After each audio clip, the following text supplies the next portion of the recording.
boys are back! Well, in the form of Gen V, because Gen V Season 2 has just released the first 3 episodes. I watched the first 3. Here's my quick review, including rating, which may contain a little bit of spoilers, so spoiler warning, 3, 2, 1. Episode 1 was a solid start. I fairly enjoyed it. I like the direction they're going in. Kinda interesting. Just like Season 1, you could expect the craziness, the gore, the little disgusting parts, or the swearing, which if that's what you like, then you're gonna enjoy this. I think Season 2 starts off well, because not just the first episode, but the first 3, there are scenes that throw me off, even if I know what to expect, as if I want to be thrown off a roof. Episode 2 I also fairly enjoyed, not as much up pace compared to the first episode, but still a nice continuation. At least we're still learning something and they're actually making progress. The action is solid and enjoyable. I think the pacing is fine, and I also like the involvement of the characters from the boys show, how they are involved in that it's more than one character in more than one episode,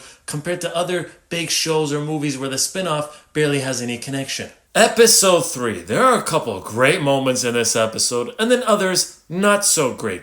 I understand this show is, trying to show some gruesome or funny gruesome or whatever, right? Have certain scenes that are unnecessary but can be funny. And there are scenes where I understand the unnecessariness in terms of comes off funny, or at least it makes a little bit of sense, or involvement with the main characters. But then there are other scenes that just, to me, make absolutely no sense and really unnecessary. You did not need to show that, or it could have just been a little bit different. But not surprised, because we've seen stuff like this before. It's time to rate the 3 episodes. Now, would I continue watching this show based on the 3 episodes? Sure. Would I recommend Season 2 to anyone? Well, if you haven't seen anything from the Boys universe or the first season, I would have to give you a few details before recommending. I give Episode 1 a nice 8.5 out of 10. I enjoyed it. I give Episode 2 a nice 8 out of 10, still making good progress. I give Episode 3, making still good progress, but certain things in it didn't like as much, so I give it a 7 out of 10. If you watched the first 3 episodes already, what do you think of them? What is your rating? Will you continue to watch the rest of the show? Thank you for watching, and